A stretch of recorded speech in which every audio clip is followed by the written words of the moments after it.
দিতে বলে সেটা একটু বেশি চাওয়া হয়ে যাবে, কিন্তু চাওয়াটা বেশি না। এই চাওয়াটাই যৌক্তিক, চাওয়াটাই যথার্থ, কিন্তু চাওয়ার সাথে পাওয়া মিলাতে একটা প্রক্রিয়া এবং একটা সময়ের সমন্বয় লাগবে।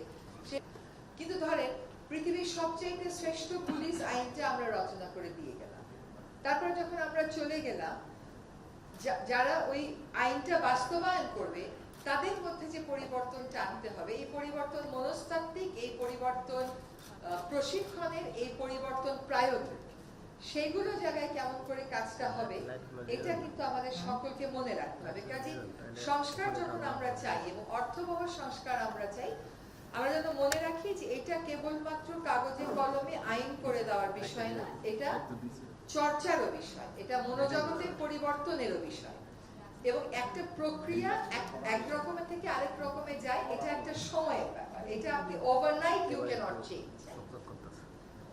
এখন আমি নিজে সারা জীবনই লড়াই করেছি দূষণমুক্ত নদীর জন্য। আমি এখানে এসে এখন কাজ করছি যে ঢাকা শহরের নদীগুলোকে দূষণমুক্ত করার একটা পরিকল্পনা নেওয়া যায় কিনা। এই পরিকল্পনার প্রসেসে দেখেন, আমি আগেও যখন পরিবেশ কর্মী ছিলাম তখনও বলেছি, এখনো বলছি, বুড়িগঙ্গাকে দূষণমুক্ত করা আসলে এক ধরনের একটা অসম্ভব কাজ সম্ভব করা হবে, কারণ বুড়িগঙ্গার পানিতে অক্সিজেন তো নেই, ওটা জিরো বলে না, মাইনাস কত ওটা এখন বিবেচনার বিষয়। সেখানে ক্রোমিয়াম আছে, অ্যান্টিবায়োটিক আছে, ওটার নিচে 2 থেকে 3 মিটার পলিথিন আছে, সিওয়েজ ওয়েস্ট আছে, মিউনিসিপাল ওয়েস্ট আছে। এখন আমরা এডিবির সাথে একটা কথাবার্তা চালাচ্ছি এবং অন্যান্য উন্নয়ন সহযোগীদের সাথেও কথাবার্তা চালাচ্ছি যে আমরা অন্তত বুড়িগঙ্গা, শীতলক্ষা, তুরাগ এবং বালু, এই 4টা নদী পরিষ্কার করার একটা কর্ম পরিকল্পনা করতে পারি কিনা, যে কোন বছরে কি হবে। এখন তাদের কাছে যে উদাহরণগুলো আছে, ইন্দোনেশিয়া, চায়না এবং নেপাল, এটা তারা 16 তারিখে আমাদের কাছে প্রেজেন্ট করবে, এবং তার বেসিসে আমরা কর্ম পরিকল্পনা তৈরি করার কাজটা শুরু করে দিয়েছি। এটা বাস্তবায়নের কাজটা আশা করি রিসোর্স পাওয়ার সাপেক্ষে আমরা শুরু করতে পারব। এখন যদি আজকের বিষয়ে, এবং এটা দেখেন আপনারা একটু দেখবেন টেমস নদী, একটু দেখবেন সাউথ কোরিয়ার নদীটা, একটু দেখবেন নেপালের ভগবতী নদীটা, যে কতটা সময় লেগেছে। ওই সময়টা নদী পরিষ্কারও দিতে হবে, সমাজ পরিষ্কারও করতে হবে, নদী পরিষ্কার করতে, এবং প্রসেসটা কন্টিনিউ করতে হবে, এটা একটা বড় বিষয়। আমরা 2002 সালে পলিথিন শপিং ব্যাগ নিষিদ্ধ করলাম। 2004 থেকে 6 কিন্তু বাংলাদেশ এই 2 বছরের ক্রমাগত কাজের ফলে পলিথিন শপিং ব্যাগ কিন্তু গ্রামগঞ্জ থেকে উঠে যাওয়ার প্রক্রিয়া শুরু হয়েছিল। কিন্তু পরবর্তী সরকার এসে এই আইনি নিষেধাজ্ঞাটা বাস্তবায়নে কোন রকমেরই কাজ করেনি। ওইটা একটা বিএনপির আইন, আমি কেন বাস্তবায়ন করব, খুব সম্ভবত সেই মানসিকতা। আজকে এখন এটা মানুষের এমন অভ্যাসে পরিণত হয়েছে যে আমাদেরকে ক্রমাগত কাজটা করতে হচ্ছে। এখন আমার কাছে প্রশ্ন হচ্ছে যে অন্তর্বর্তীকালীন সরকার বর্জ্য ব্যবস্থাপনা নিয়ে কোনো কাজ করবে কিনা। আমরা খুবই আশাবাদী যে আমরা একটা কাজ শুরু করতে পারবো, এবং এই জন্যই কিন্তু আমাদের স্থানীয় সরকারে আমরা তরুণ নেতৃত্ব দেখতে পাচ্ছি যে দৌড়ঝাঁপ করে কাজগুলো করতে পারে। কিন্তু সেখানেও আপনারা জানেন যে আমাদের এখনো প্রাতিষ্ঠানিক কাঠামোগুলো, শূন্য পদগুলো আমরা পূরণ করে আনতে পারি। কিন্তু আমরা এখানে 2টা খুবই এনকারেজিং কথা শুনলাম, একটা হচ্ছে ইউনিয়ন পর্যায়ে, একটা হচ্ছে পৌরসভা পর্যায়ে। তো আমি আপনাদের এখানে বসে বসে আমাদের যিনি স্থানীয় সরকারের উপদেষ্টা তাকে লিখলাম যে পৌরসভার জন্য ওনাকে একটু ডাকো, এবং ইউনিয়ন পরিষদের ওনাকে একটু ডেকে একটা মডেল ধরে যদি আমরা সবাইকে একটা ট্রেনিং দিয়ে দিই, কাজটা শুরু হলেই বাংলাদেশ পরিষ্কার হয়ে যাবে সেরকম বলা যাচ্ছে না। আপনাকেও যদি বলা হয় যে বর্জ্যগুলো আপনি ভাগ করে করে রাখেন, আপনি নিজেও কিন্তু কনফিউশনে পড়বেন। কাজে এই যে মডেল ব্যবস্থাপনা আজকে 53 বছর পার হয়েছে, এখন আমরা বলতেছি ধানমন্ডি এবং জিকাতলাতে আমরা ওয়েস্ট সিগ্রেগেশন করব। আপনি এখন বলেন সেকেন্ডারি ম্যানহোল তো একসময় একটা আযাব ছিল, তারপরে হয়েছে সেকেন্ডারি ট্রান্সফার স্টেশন। আপনি বলেন কোন সেকেন্ডারি ট্রান্সফার স্টেশনের পাশ দিয়ে নাকে হাত না দিয়ে আপনি যেতে পারেন, ছড়িয়ে ছিটিয়ে আছে। বর্জ্য ব্যবস্থাপনায় আজকে এখানে ওয়েস্ট স্পিকারদের কথা আমরা বেশি বললাম, সেটাও কিন্তু একটা অনেক বড় ব্যাপার যেটা আমাদের কভার করা উচিত ছিল। সরকারের পক্ষ থেকে আমি যা বলতে পারি তা হচ্ছে যে ওনারা যে কাজগুলো করেছেন এগুলো সফলতাকে বিবেচনায় সরকার যদি স্কেল আপের দায়িত্ব নেয়, তাহলে কিন্তু মোটামুটি একটা পরিষ্কার দেশের দিকে আমরা এগিয়ে যাব। কিন্তু আমাদেরকেও প্রস্তুত থাকতে হবে যে হঠাৎ করে একটা চেরাগ ঘষা দিয়ে বাংলাদেশ হঠাৎ সুন্দর হয়ে যাবে, এটা হয় না। যেহেতু বায়ু দূষণ নিয়ে আমি সারাক্ষণই বকাঝকার মধ্যে থাকি এবং এক সময় আমি আদালতে মামলা করেছি, আবার ফিরে গিয়ে সেটা ফলো আপ করবো। তো আমরা প্রথম আদালত থেকে আদেশ এনেছিলাম বায়ু দূষণ ম্যানেজমেন্ট প্ল্যানের 2017-18 সালে, সেটা 2024 সালে এসে সেই প্ল্যান আমরা চূড়ান্ত করতে পেরেছি, তা আমি জয়েন করার পরে। এখন আমি যেদিকেই যাই দেখি যে বড় বড় রাস্তা, তার পাশে সব হচ্ছে কাঁচা মাটি এবং তার মধ্যে অনেক বালু। এখন এত বালু ব্যবস্থাপনা না করে আপনি কি করে ধুলা দূষণ কমাবেন? আমরা যখন বর্জ্য ব্যবস্থাপনার কথা বলি, আমি বলবো যে আপনি ধানমন্ডি এবং জিগাতলাতে করেন, খুবই ভালো কথা, দ্রুততার সাথে শুরু করেন। এবং অন্য জায়গাগুলোতে কিন্তু কিছু কিছু এরিয়া আছে যেগুলো কমিউনিটি এগিয়ে আসতে পারে। যেমন ধানমন্ডির কমিউনিটির আপনার কাছ থেকে হয়তো সাহায্যের প্রয়োজন পড়ে না, কমিউনিটি ইনিশিয়েটিভ নিতে পারে। গুলশান, বনানী, এরকম কিছু এলাকা আছে, লালমাটিয়া, তারা নিজেরাই হয়তো পারে। আমাদের কাজটা শুরু করে দেখাতে হবে। যেমন উনি ফরিদপুরের যে এক্সাম্পলটা আমার সাথে একটু ডিটেইলসে শেয়ার করলেন, এটাকে আমরা যাতে স্কেল আপ করতে পারি। তো রেসপন্সিবিলিটি হবে গভর্নমেন্টের to kick off the process. আমরা অন্তর্বর্তীকালীন সরকার একটা প্রসেস কিক অফ করতে পারবো, কিন্তু এর চেয়ে বেশি তো আসলে আমরা কিছু করতে পারবো না। আমরা বায়ু দূষণের জন্য, ধুলা দূষণের জন্য, ধরেন ঢাকার ধুলার একটা বড় বায়ু দূষণের একটা বড় অংশ আসে পাশের দেশ থেকে, তারপরের বড় অংশটা আসে পাওয়ার প্ল্যান্ট থেকে। এখন আমরা পাওয়ার প্ল্যান্ট গুলো আর ফসিল ফুয়েলে করবো না, রিনিউয়েবলে করব, এই একটা সিদ্ধান্ত জিতে যাওয়ার জন্য যথেষ্ট পরিমাণ প্রস্তুতি অন্তর্বর্তীকালীন সরকারের আছে কিনা বা সেই সময় আমরা পাবো কিনা।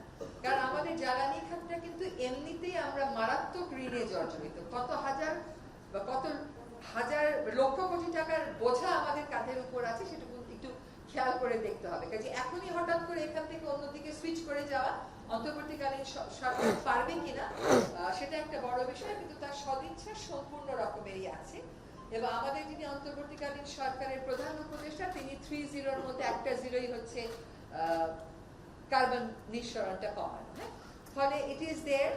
এবং বায়ু দূষণে আমরা যেটা চিন্তা করেছি সেটা হচ্ছে যে আমরা ঢাকাতে সরাসরি কোন জায়গা থেকে ইটভাটাগুলো আসে, আমরা নৌবাহিনীর সহায়তা নিয়ে সেটার একটা ম্যাপিং করে ফেলেছি।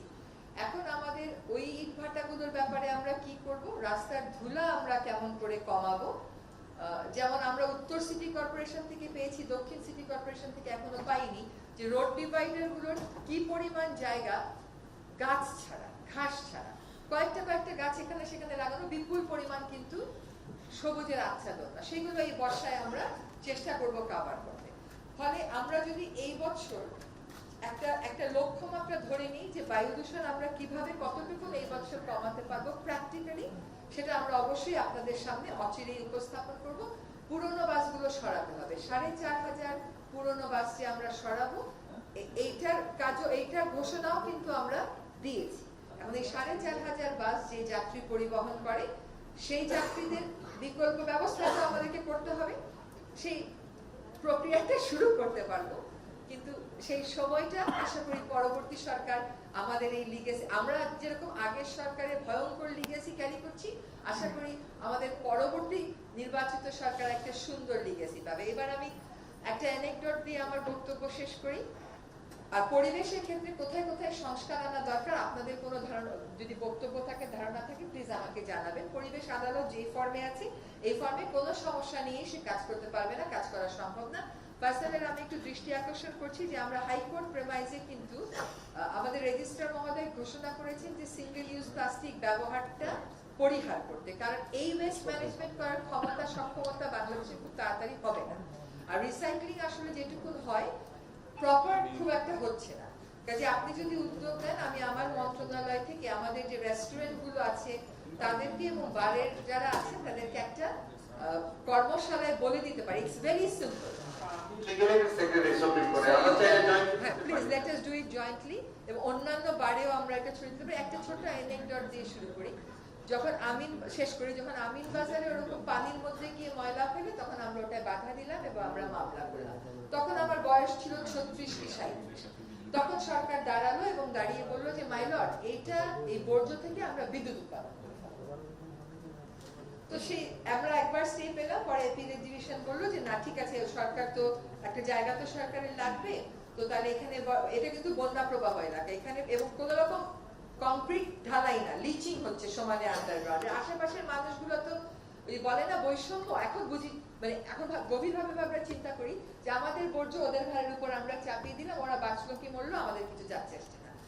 তো তারপরে যখন আবার এই মামলা হিয়ারিং এ উঠলো, ওরা আবার জমি বাড়াবে, উত্তর সিটি কর্পোরেশনই তো এটা, আবার জমি বাড়াবে, ছিল 52 একর, ফেলতে ছিল 72 একরে, এখন আবার ওই 72 একরকে লিগালাইজ করে আবার প্রক্রিয়া শুরু করলো। আমরা আবার কোর্টে গেলাম, আবারও দাঁড়িয়ে বললো মাই লর্ড এটা থেকে আমরা বিদ্যুৎ উৎপাদন করব। তখন আমি কোর্টকে দাঁড়িয়ে বললাম যে মাই লর্ড আমার কোনো সাবমিশন নেই, আমার শুধু একটাই সাবমিশন।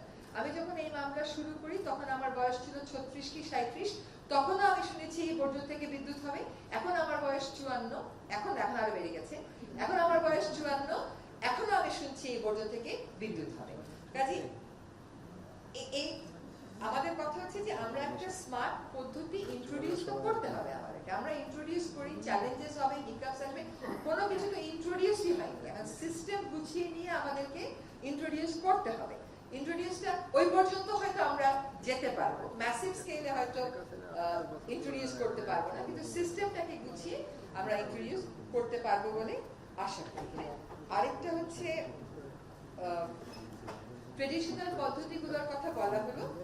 আমাদের মানে আমাদের যেটা বিষয় হয় কি যে আমরা সমস্যাটা দিয়ে চারপাশ দিয়ে ঘুরতে থাকি, সমস্যাটার আসল সমাধানটা আমরা করি না। তো আমরা আসল সমাধান কিছু করতে পারি কিনা সেটা একটু চেষ্টা করব।